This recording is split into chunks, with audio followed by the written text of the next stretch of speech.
Hi, I'm Jake. I make RPG supplements and videos about Pathfinder 2, or PF2. I love Howl of the Wild. I mean, can you tell there's so many freaking videos on it now? But also, it's just, I love the system. It's really hard not to love something that is built for players and includes so many different aspects of what a player can play. Today we're going over animal companions. I'm not going to read all of them, because there's a lot. But what I am going to do is I'm going to tell you their special ability and their support benefit, and of course their name, and anything else that stands out to me. Things that you might want to know in order to decide to choose it or not. Antelope. It's an antelope, or a dik-dik, or gazelle, or wildebeest. It's a mount, 40 feet speed. Support benefit. The antelope impales your distracted foes. Until the start of your next turn, while riding your antelope, your strikes that damage a creature in your antelope's reach also deal 1d6 persistent bleed damage. If your antelope is nimble or savage, the persistent bleed damage increases to 2d6. Cool. Advanced maneuver, bounding retreat. 2 actions. The antelope leaps twice. If it has a rider, it can leave them in an empty space as it leaps out of it. That could be really handy for placement, I guess?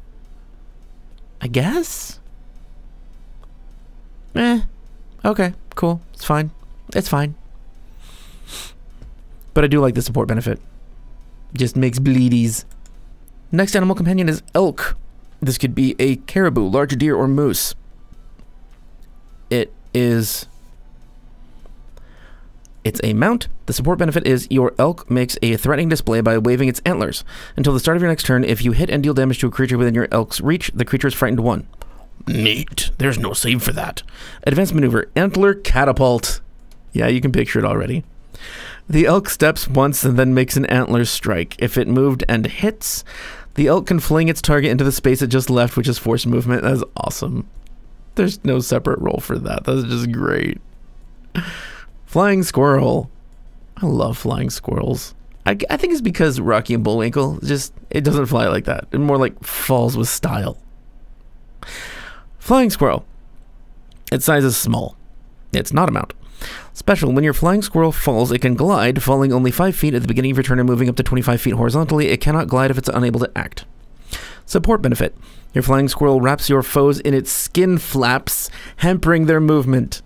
Until the end of your next turn, if your strike damages a creature in your giant flying squirrel's reach, that creature takes a -10 foot circumstance penalty to its speeds for 1 round. Okay, that's kind of useful. Death from above. It's just so wrong. I mean, look at this thing. It's adorable. It shouldn't have that name for an ability. Whatever. 1 action, flourish. Requirements. The flying squirrel is above the target. The flying squirrel crashes down onto a target, furiously clawing at it.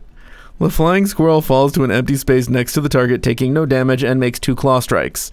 Both attacks count toward its multiple attack penalty, but the penalty doesn't increase until after both attacks have been made. Oh, and it's adorable. That's a special ability, too. Next animal companion, giraffe. I want a giraffe, said no one ever. Special, mount. Support benefit. The giraffe pushes against opponents with its long neck. While riding on your giraffe this turn, you do not need a hand free to shove, and any foe you successfully shove moves 10 feet or 15 feet on a critical success. Advanced maneuver, long stomp. 2 actions. Your giraffe strides twice and then makes a hoof strike. As long as it moved at least 20 feet, it deals an additional 1d6 bludgeoning damage. Increase this to 2d6 if your giraffe is specialized. A giraffe? Really? Who here has wanted to ride a giraffe? They look freakish. I mean, an elephant maybe. They're scary, but they're huge. It's neat. But I have ridden an elephant. Doesn't matter. Kangaroo! Your companion is a kangaroo or wallaby. Special, when the kangaroo leaps horizontally, it travels up to 25 feet. That's pretty neat. Support benefit. Your kangaroo bounces and shifts back and forth. Until the start of your next turn, it counts as being in its space or an empty space of your choice within 5 feet when determining whether you and your companion are flanking. You can choose a different space for each of your attacks. Okay, that's kind of cool. That's situationally extremely useful. Advanced maneuver, spring kick. 2 actions. The kangaroo balances on its tail and lashes out with a powerful 2-legged kick. The kangaroo makes a foot strike. If it hits, the target is pushed back 10 feet. On a critical hit, they're also knocked prone. That's nice. Handy. I don't know why they're small. Those things are fucking huge. Mole. Your companion is a giant mole, gopher, or prairie dog. Small size still. Support benefit. Your mole leaps into the ground and burrows beneath your foes, disturbing their footing. Until the end of your next turn, if you hit and damage a creature adjacent to your mole, that creature's clumsy 1 until it moves from its current position. Handy. Cool. Advanced maneuver. Burrowing ambush. Okay, I guess clumsy is also really good for lowering their AC. That's good. Advanced maneuver. Burrowing ambush. 2 actions. Your mole burrows and makes a strike. If the mole began its movement underground, the target is off guard for this attack. That's handy. Have a little ambushing mole friend. Mongoose. Support benefit. It has no special. Well, that's just not very special. Support benefit. The mongoose bounds to your side, alert and at the ready. Until the end of your next turn, creatures adjacent to the mongoose cannot flank you. Ooh, that's neat. Advanced maneuver. Liberating bite. That doesn't make any sense to me. It's a flourish. The mongoose makes a jaws strike that can help creatures break free of restraint like the grasp of a cobra. Okay, I can see that. If the strike hits, each creature grappled or restrained by the target can escape as a free action. Neat. Very neat. You still have to take the action of escaping, so you still have to roll for it, but that's cool. That's very cool. Salamander. Your companion is a salamander, newt, axolotl, or similar amphibian. Support benefit. Your salamander secretes a poisonous, viscous fluid from its skin. Until the start of your next turn, if you or your salamander are hit by a creature adjacent to the salamander, that creature takes 1d6 poison damage. This damage increases to 2d6 if the salamander is nimble or savage. Advanced maneuver. Poisonous sweep. I mean, obviously that last thing is good. It's poison, this extra damage is good. Advanced maneuver. Poisonous sweep. 1 action. Flourish. Poison. The salamander secretes poison from the glands on its tail and bludgeons an enemy to apply it to them. It makes a tail strike. If the strike hits, the target takes an additional 1d6 persistent poison damage. Cool. If your salamander is nimble or savage, increase the damage to 2d6 persistent poison damage. That's just useful. Obviously, that's a combat companion. Next one, Shatalashu. It's uncommon, so GM permission, whatever. Your companion is a Shatalashu, which is new in this book. A telepathic creature originally from the planet of Castrovel, but now introduced in small numbers to Galarian. It's a reptilian stalker creature that you can ride. I mean, it's reptilian and it stalks reptilians. Acquiring a Shatalashu typically requires that the prospective rider bond with it first by spending a week of time with it and is succeeding on a DC 21 occultism check to establish a telepathic link. These things are psychic. A rider who fails the check can attempt it again after another week with the Shatalashu for each attempt. Any creature with telepathic capabilities such as telepathy, touch telepathy, empathic sense, or the ability to cast spells such as telepathy gains a +4 circumstance bonus to this check. That's neat. The GM is the final arbiter of whether a given ability counts as telepathy for the purposes of forming a link. This link remains, and neither can form a new link until one member dies.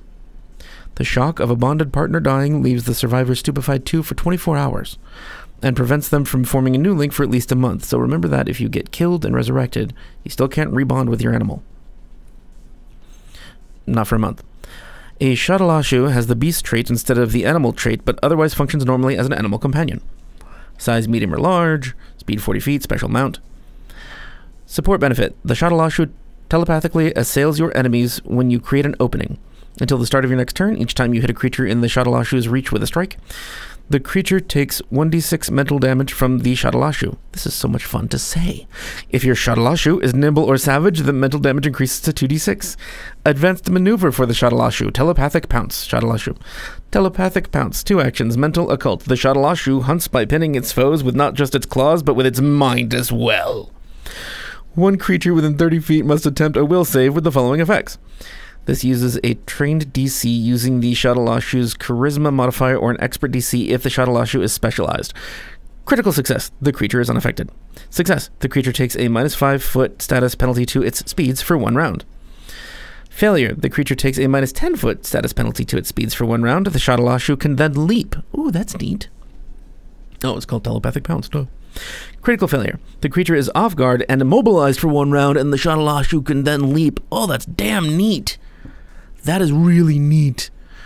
That picture on the screen is not a Shatalashu. That must be, I don't know, an otter? Salamander? Oh, it's a mongoose. That's a Shatalashu. Yeah, not a lot of detail, I know. But it's creepy as fuck, right? Yeah, I want that for my pet. Now the advanced companions. All of these advanced companions get the mount special ability. Because it says so. Because that's how advanced companions work. Giant eel. 4th level advanced companion. This says access is Ethamaru ancestry, otherwise it's uncommon, because the Ethamaru are all about eels. They like their eels. Special mount, support benefit. The giant eel swims in confounding bursts. Until the start of your next turn, it counts as being in its space or an empty space of your choice within 10 feet when determining whether you and your companion are flanking. You can choose a different space for each of your attacks. Obviously, that's handy, but only in the water. See the Ethamaru video. Only in the water. Advanced maneuver, swimming snap. 2 actions. The giant eel swims and makes a jaws strike at any point along the way. Cool. Handy. A strike mid-swim. I like that. Next advanced companion, giant frog. 6th level. It's a mount. Support benefit. The giant frog's tongue darts into openings you create and sticks to opponents to disrupt their movements. Until the start of your next turn, whenever you successfully strike a creature your giant frog threatens, that creature can't use reactions triggered by your actions unless its level is higher than yours. Okay, so it makes it sticky. Advanced maneuver, tongue grab. 2 actions. The giant frog lashes out with its tongue, making a tongue strike. If the strike hits, the target is automatically grabbed by the giant frog and pulled into a square adjacent to the frog. The grab condition lasts until the end of your next turn. That is very handy. Lots of maneuvering of enemies in combat can save people's lives. So that's really cool. It's sort of like a protective element.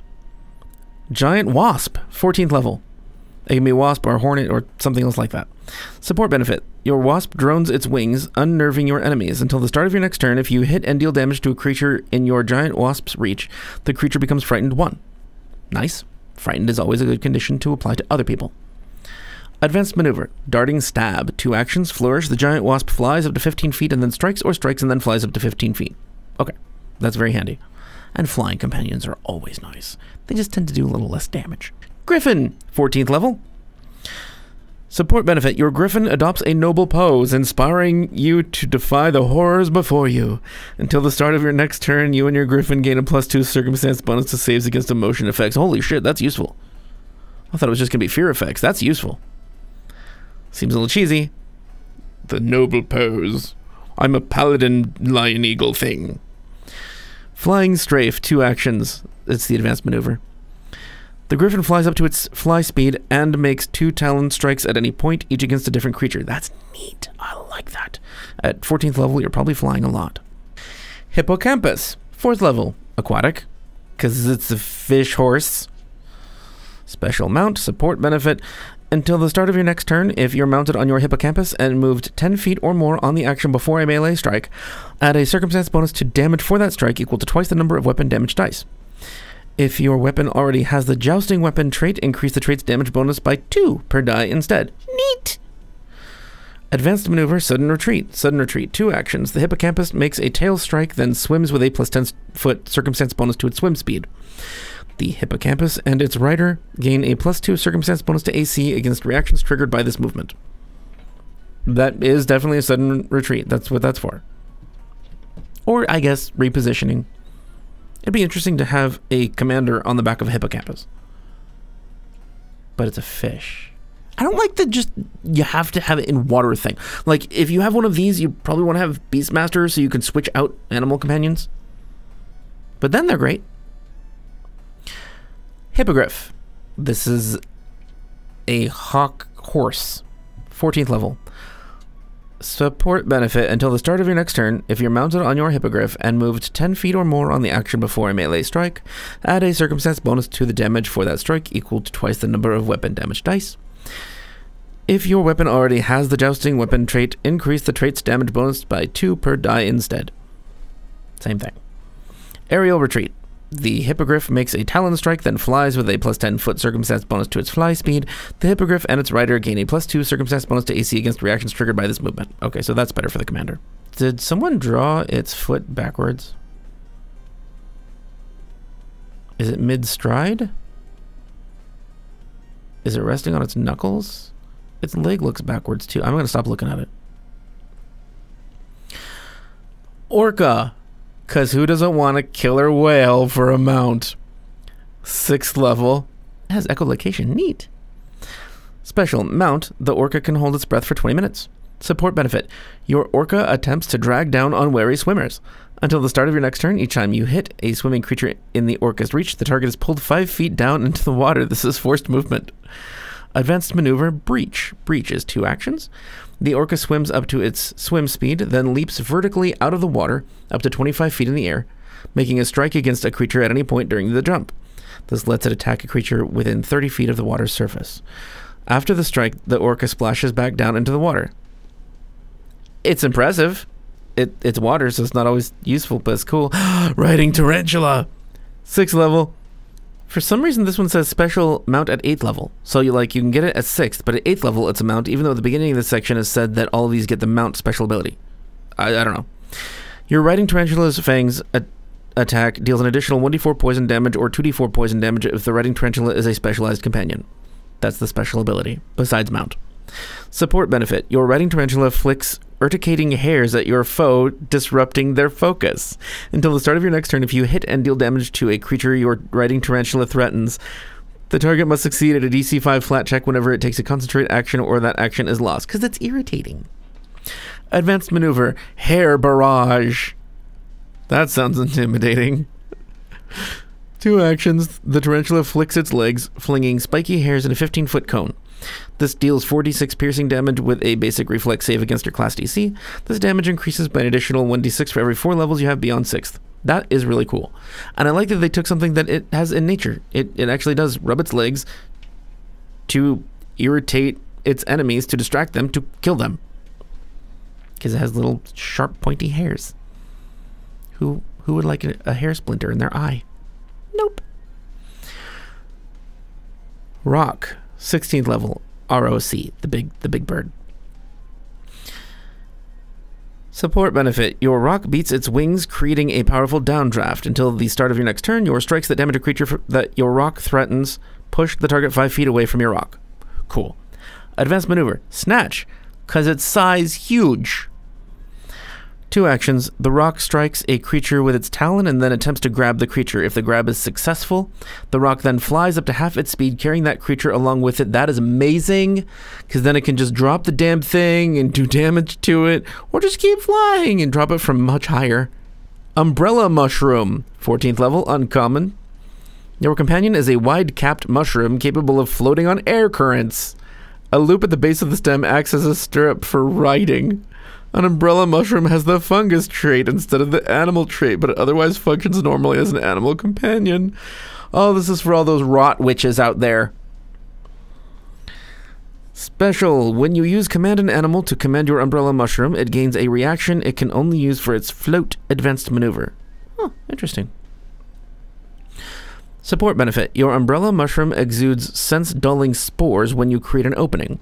Until the start of your next turn, your strikes that damage a creature within your umbrella mushroom's reach become stupefied 1 for 1 round. This effect has the poison trait, so you're getting your enemies high. I like that. Advanced maneuver. Float. We all float down here. Reaction. Trigger. The umbrella mushroom is falling. The umbrella mushroom inflates buoyant air bladders and begins rotating to arrest the fall. It slows this descent to 60 feet per round. It can take this reaction even when unconscious. I don't see any reason why you would not be spinning with it. So, yeah, that's fun. I keep coming back to this book even when I'm like annoyed that, oh, I have to do another video, because I see stuff that I have to tell you about. The animal companions are cool, man. So thank you for being here. Thank you for being a patron if you are. If you're not, check out Patreon. If you join at $5 or more, you get to go into a drawing to win dice or a dice bag that Loot here picks out for you. Yeah, he loves that because he gets treats. That's the only reason. No, not the microphone. If you want to see the rest of the Howl playlist, it's right there. If you want to see my Familiars playlist, it's right there. There's like 2 videos, but you should watch both if you care about Familiars. Because one of them's about, it doesn't matter. You'll see. Thanks. Bye.